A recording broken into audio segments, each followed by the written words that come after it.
The sun was still rising when Wanja stepped off the matatu and into the thick diesel haze of Nairobi's Machakos country bus station. A cracked red heel dangled from her plastic bag as she pushed through the crowd.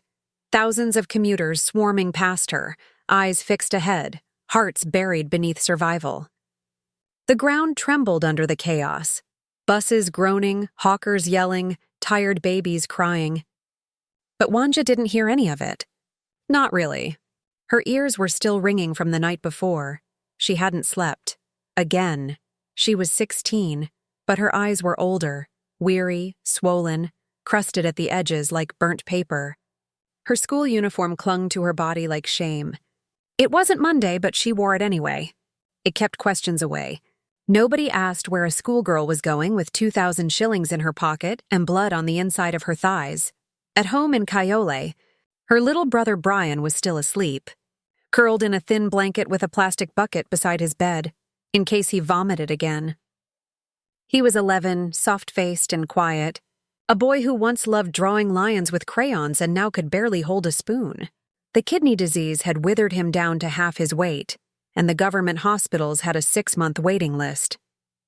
They told their mother to go private, but private hospitals wanted 200,000 shillings for dialysis and labs. Where were they supposed to find that kind of money? Their mother, a cleaner at a downtown office block, hadn't even been able to pay rent last month, and so Wanja had started leaving every Friday night. At first, she told them she was helping a neighbor sell boiled eggs at the night bus stop. Brian smiled proudly. "Wanja's a hustler," he'd say, eyes full of admiration. "One day she'll be rich and take us to Mombasa." She'd nod, laughing. "Pack your trunks then." But every time she washed the smell of men off her body at dawn, her laughter vanished. The terminal reeked of sweat and roasted maize, layered with the sting of unwashed fabric. Wanja walked past the snack vendors and ducked behind a concrete pillar. There, behind a faded Safaricom billboard, she took off her school shoes and slipped on the red heels. They were secondhand, chipped at the tips, but they made her look older, braver. Her client today was an older man who drove a white Toyota Prado. He said he worked in import-export, but she didn't ask questions. You learn quickly in this world. Questions make you disposable. You shut up, smile, survive.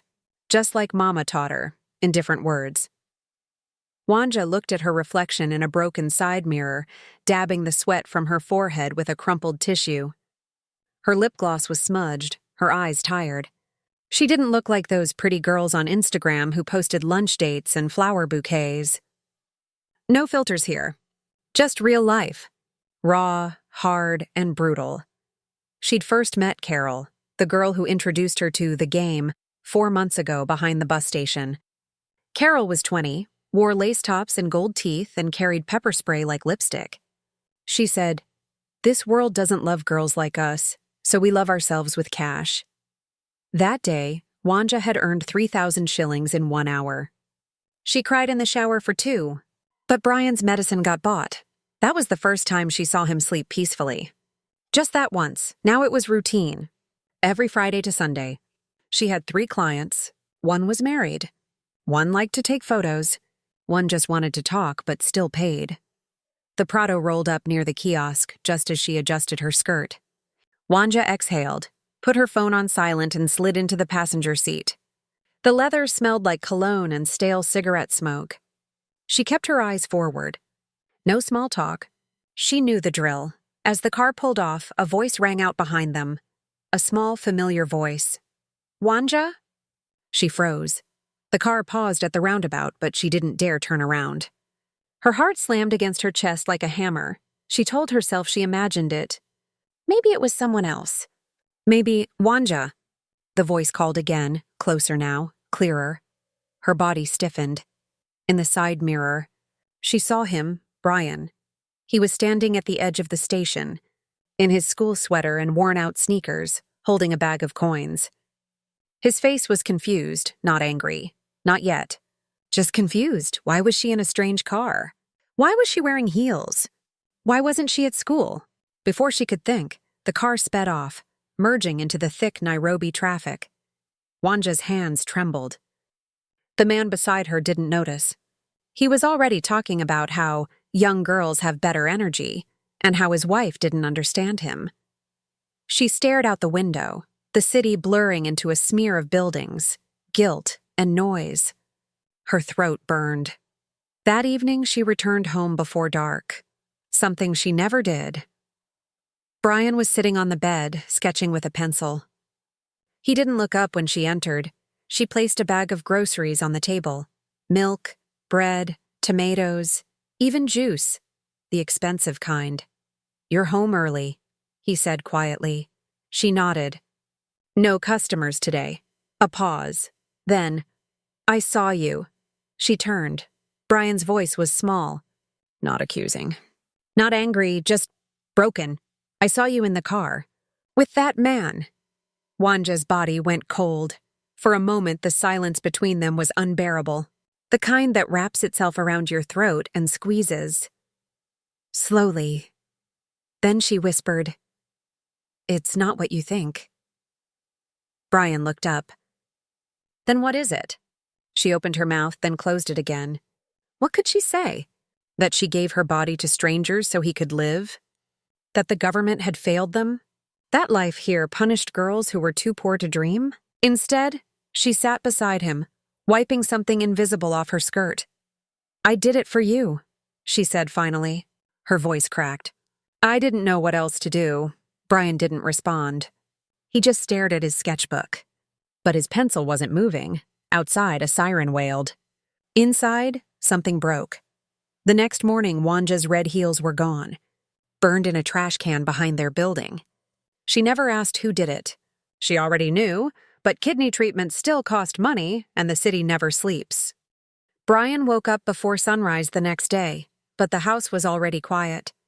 He lay still, staring at the old ceiling boards, listening for sounds, the clatter of dishes, the hum of the kettle. Wanja's footsteps, nothing. His body ached, but his heart ached more. He remembered the red heels. He remembered her sitting in that stranger's car, not looking scared, not smiling, just empty. He didn't know much about the world, but he knew enough now. He was only 11, but yesterday had aged him. He sat up slowly, wiped his eyes, and looked at the empty bed across the room. Wanja wasn't there. He walked to the window and peered out into the dusty compound of their apartment block. People were already moving. A woman was sweeping near the stairs. Children were playing with a deflated ball, and smoke curled from a neighbor's Jico. Then he saw her, Wanja. She was sitting alone on the concrete step, still in her old uniform without shoes. Her back was straight, but her head was bowed like she was waiting for a punishment she knew she deserved. Brian opened the door and stepped outside.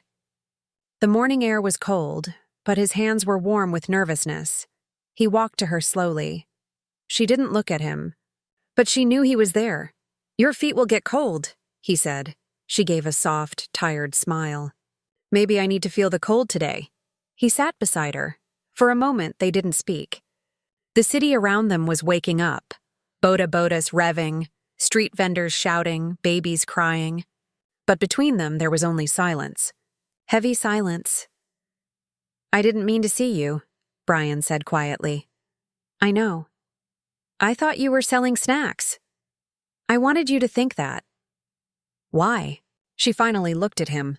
Her eyes were red, but not from crying, from too many nights without sleep, too many secrets held inside. "Because if you knew the truth," she said, "you'd hate me." Brian shook his head. "I don't hate you." She looked away. "You should. I don't." His voice was small but steady. "You did what you had to do." Wanja blinked fast. No tears came. She had none left. "I was scared," she said. "When the doctor said your kidneys were failing. When Mama couldn't pay. When I saw you throwing up blood." Brian's fingers clenched. He remembered that night. The way she held him as he shook. The taste of metal in his mouth. Her whisper. "You'll be okay." "I promise." "You lied," he said. Wanja nodded. "Yes, but you didn't leave me." "No." Another silence. Then Brian asked the question that had been burning in his chest since yesterday. Are you still doing it? She didn't answer immediately. She stared out at the road, where a newspaper vendor shouted the headlines. Another corruption scandal. Millions stolen. Government quiet. I stopped yesterday, she said softly. But we still need money. Brian looked at her. Don't go back, if I don't. What happens to you? He didn't reply. He knew the answer. Without dialysis, he would get sicker. The pain would grow. One day, he'd sleep and not wake up. But maybe, he said slowly. There's another way. Wanja raised an eyebrow. What way? Brian stood up, walked back inside, and returned with an old shoebox. He opened it and showed her its contents. A sketchbook, full of drawings, hundreds of them. People, animals, buses, buildings. All with sharp, expressive lines. Even without color, the drawings told stories. I've been drawing since you bought me those pencils, he said, and posting them online using the neighbor's Wi-Fi. You've been online? Wanja asked, surprised. Brian smiled slightly. You're not the only hustler. He turned a page. Last week, someone messaged me. From America. Said my drawings were good. Said he wants to buy one. Wanja stared at the paper. It was a drawing of her, standing near the stove, back turned, head wrapped in a scarf, flipping chapatis. The details were perfect. He said he'll pay in dollars, Brian added. She looked at him, eyes wide. Is this real? I think so. Wanja blinked hard. A part of her wanted to hope. Another part was scared too. But even if it's not, Brian said, I want to try. I want you to stop selling yourself. Her heart twisted. She reached out and touched his face. I'm sorry I put you in this position. Brian nodded. But we're here now, together. They sat in silence, the sketchbook between them. Behind them, life in Cayoli moved on. Loud, fast, uncaring. But something had changed. That day, they walked to a cyber cafe near the market. Wanja used the little money she had left to buy internet time. Brian logged into his account and showed her the messages. They were real. A man in New York had seen his art on a community page. He wanted to commission a full piece, a drawing of a Kenyan market for his restaurant wall. He was offering $150, Wanja's breath caught. That was more than she made in a weekend. They replied to the message. The man responded within minutes. Yes, he said. Let's work. Over the next few days, Brian drew like never before. Wanja helped him scan and send the art. When the payment finally came through, converted to over 18,000 shillings, she stared at the screen, trembling. Brian grinned. That's 2 weeks of medicine. She laughed through her tears. For the first time in months, they saw light. It was small, flickering, but it was real. But Nairobi is never that simple. The next Friday night, someone knocked on their door. Carol, Wanja opened it and froze. Carol was chewing gum, dressed in high heels, with a cigarette behind her ear. Heard you disappeared, she said casually. I stopped. Carol raised an eyebrow. Stopped? Just like that? I found another way. Carol looked past her and saw Brian sitting at the table, drawing. She chuckled. Kid's cute. Hope he survives. Wanja's jaw tightened. He will. Carol leaned in. That world out there doesn't care about hope. It eats girls like you. Don't come crawling back when the dollars stop. Then she left. Wanja closed the door slowly, locking all 3 bolts. Brian looked up. Who was that? No one, she said. But deep inside, she knew the fight wasn't over. The streets don't forget. The past doesn't vanish. But maybe, just maybe, she had one more chance to change their story. The sound of a dropped spoon made Wanja flinch. She turned quickly, only to see Brian, pale and shaky, gripping the edge of the table. His sketchbook had fallen to the floor. His nose was bleeding. Again. Wanja rushed to him, her heart pounding. Brian, breathe! His legs were giving out beneath him. She caught him before he collapsed, gently laying him down on the thin mattress. His lips were pale. His eyes fluttered. It's okay, she whispered.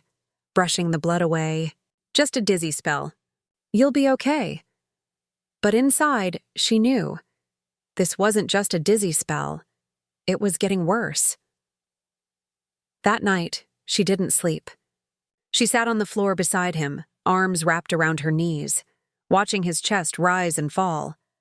Every breath felt like a countdown. The next morning, she walked to Kenyatta National Hospital with all the documents in her hand. The referral letters, the blood test results, the lab bills she hadn't paid. She waited for 6 hours before they called her in. The doctor barely looked at her. "Your brother's condition is critical," he said coldly, flipping through the papers. "Dialysis won't be enough soon. He'll need a transplant." Wanja swallowed hard. "How much?" The doctor didn't flinch. "At least 1.2 million shillings. That's if you find a donor in time." Her vision blurred. 2 million, it felt like a death sentence. "I can be the donor," she said quickly. "I'm his sister." The doctor paused. "You're underage." "I'm 17, still a minor." "You'd need parental consent.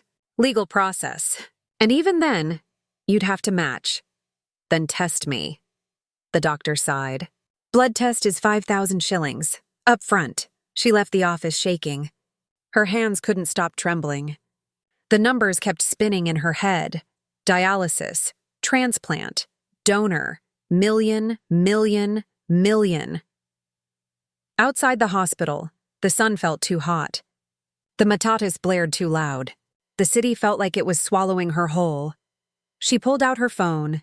She stared at Carol's number. She didn't want to call. She hated everything that number meant, but Brian was dying. She bit her lip, took a breath, and called. Carol answered on the second ring. "Back already?" Wanja's voice was thin. "I need one job." "Just one." Carol didn't laugh this time. "Tonight, same spot. Dress sharp." Click. Wanja leaned against the wall, tears sliding down her face silently. Nobody in the crowd noticed.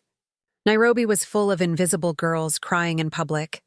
That night, she left quietly. She didn't wake Brian. She didn't want to see the look in his eyes. The client was new, a businessman staying in a hotel near Upper Hill. Foreign accent. Rich cologne. Soft hands. Cold eyes. He didn't ask for her name. He just said, "You look young." Wanja forced a smile. "I'm old enough." The room smelled like leather and money. The sheets were too white. Everything felt fake. After it was over, she showered for too long. Her skin burned from the scrubbing, but when she counted the cash, 12,000 shillings, her hands stopped shaking. The next morning, she paid for the blood test. The hospital pricked her arm and took 3 vials. "Come back Friday for results," the nurse said. She nodded, holding the bandage tight on her elbow. When she got home, Brian was sitting on the floor, looking through old photo albums. His face lit up when he saw her. "I made another sale," he said. "The man from America ordered 2 more drawings. I think we're gonna be okay." She smiled, but it didn't reach her eyes. "I hope so, Brian," she whispered. "I really do." Friday came. Wanja sat on the wooden bench outside the lab office, her knee bouncing, palms sweating. The results were in a brown envelope. Sealed. Final. The nurse called her name. She stepped into the room. The doctor adjusted his glasses. "You're not a match." Wanja blinked. "What?" "You and your brother have different blood types. You can't be his donor." Her heart dropped. "But I'm his sister." The doctor frowned. "That's what you wrote here." "Yes. Same mother. Same everything." The doctor looked up. "Are you sure?" The room felt colder now. Wanja's head was spinning. "Yes, I was there when he was born." "I was 9, the doctor sighed. "Science doesn't lie. You're not a biological match. I'd advise your family to explore other relatives or get further testing." She walked out in a daze. Different blood? Not a match, but how? Back home, Brian was sketching her again, her face this time smiling. He held it up proudly. "It's you. Before you got tired." She sat down slowly. "Brian? Can I ask you something?" He nodded. Did Mama ever tell you anything strange? About me? He blinked. No, why? Wanja stared at the floor. Her voice was barely a whisper. They said I'm not your match. Brian frowned. What do you mean? I mean, maybe I'm not really your sister. Brian looked confused. That's stupid. You're my sister. Always have been. But her heart was already unraveling. That night, she opened Mama's old trunk. Inside were papers, letters, hospital bills, and, hidden in a small envelope, an old birth certificate. She pulled it out. Her name. Wanja Achieng, mother's name. Nancy Achieng, father. Unknown. Then she found another one. Brian's, same mother, but a different father. Name listed, Daniel Mwangi. Wanja sat back, shaking. Her mother had told them they shared everything, but the truth? They only shared half. Still, to Wanja, Brian was her whole heart. She folded the paper and put it back. He didn't need to know. It didn't change anything. If anything, it made her more certain. He was her brother, blood or not, and she would still die for him. The next week, a miracle happened. The man from America, the one who loved Brian's art, offered to sponsor his treatment. He had lost a child to kidney failure years ago. Brian's story had touched him. He sent a deposit for private dialysis. Wanja cried when she saw the message. Not all angels have wings. Some use PayPal. Things began to shift. Brian's strength returned slowly. He laughed again. He drew more. Wanja started cooking again, cleaning, smiling. But every night, when the city lights flickered through their broken window, she stared at the red heels hidden in the back of the closet. She hadn't thrown them away. Not yet, because in this world, this Nairobi, love alone doesn't save people. Sometimes, survival has a price, and sacrifice? That's the real currency of the poor. It rained the day Brian smiled without pain, not the kind of Nairobi rain that comes and goes, but the deep kind that soaks into the ground like the earth is weeping. Wanja stood by the window, watching the drops race down the cracked glass. Behind her, Brian laughed softly as he tried to sit up and eat porridge by himself. His arms were thin, but his cheeks had color again. You're getting stronger, she said. Brian nodded, slurping loudly. One more week and I'll be running around again. She smiled, drying her hands on her skirt. You'll still be slow. I'll beat you in a race. No way, he grinned, wide and full of life. For the first time in months, the apartment didn't feel like a waiting room for death. It felt like home. The sponsor from America, Mr. Craig, had kept his promise. He sent enough money for weekly dialysis and had begun arranging a proper evaluation at a private hospital. He even offered to help find a matching donor. Wanja had spoken to him once, briefly. His voice was calm, kind, tired. Your brother has something rare, he'd said. He turns pain into beauty. Wanja didn't have words. Some days it still didn't feel real. This sudden hope, this light, as if, somehow, someone up there had seen their struggle and decided to throw them a rope. But Wanja wasn't naive. She knew life had claws. One evening, after dinner, Brian was sketching by candlelight. The power had gone again, but he didn't care. His pencil danced across the page like a prayer. Wanja was folding clothes when she noticed something. He was drawing a man, a familiar face, cold eyes, sharp jaw. Who's that? She asked. Brian hesitated. Just a memory. She leaned closer. Her heart thudded. It was the man from the hotel. The one who paid her for that one last night. She felt her skin crawl. How do you know him? Brian looked confused. He came here. One night, when you were gone. Wanja's breath caught. What? I was asleep, Brian said slowly, like remembering. I heard voices. I thought it was a dream. He gave Mama money. A big envelope. Said, take care of the girl. That's all I'm asking. Wanja sat down, dizzy. Mama? But Mama died 2 years ago. Brian shook his head. I don't mean Mama, I mean Auntie Nancy, the woman we call Mama. Wanja stared at him. Suddenly, the room felt colder than the rain outside. What do you mean? Brian looked scared now. I thought you knew. Wanja stood up, heart racing. What do you mean she's not our real mother? Brian shrank into the chair. I heard them once. A long time ago. She said, I did my part. I took them both in. Don't come back. Wanja felt like the floor had disappeared beneath her. All these years. She thought they were just poor, not hidden.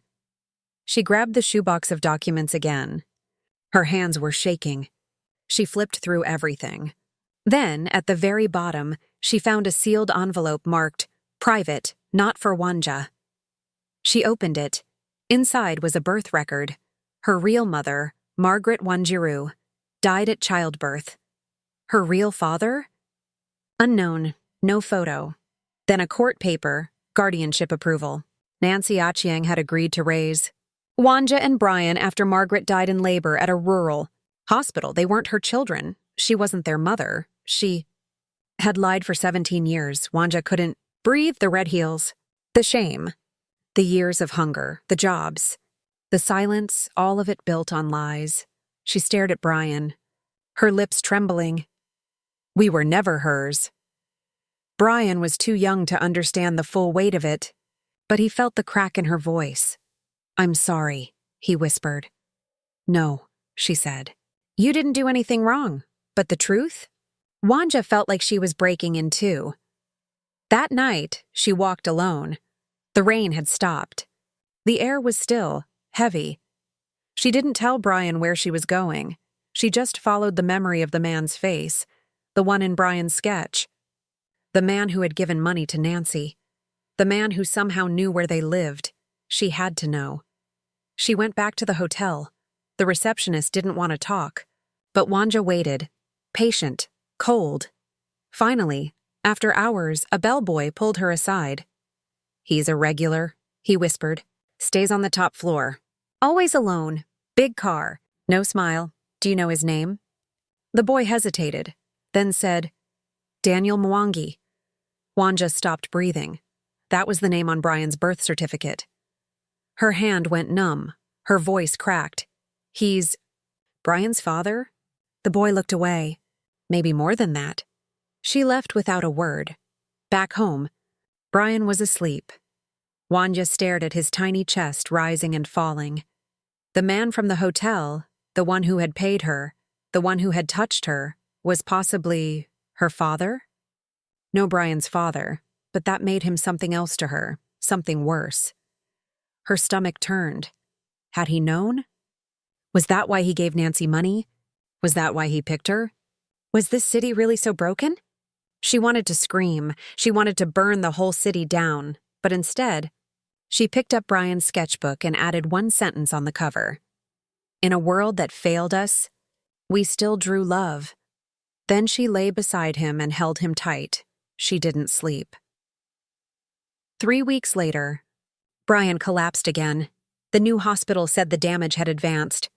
A transplant was no longer a choice. It was urgent. The donor search began, but it would take time. Time they didn't have.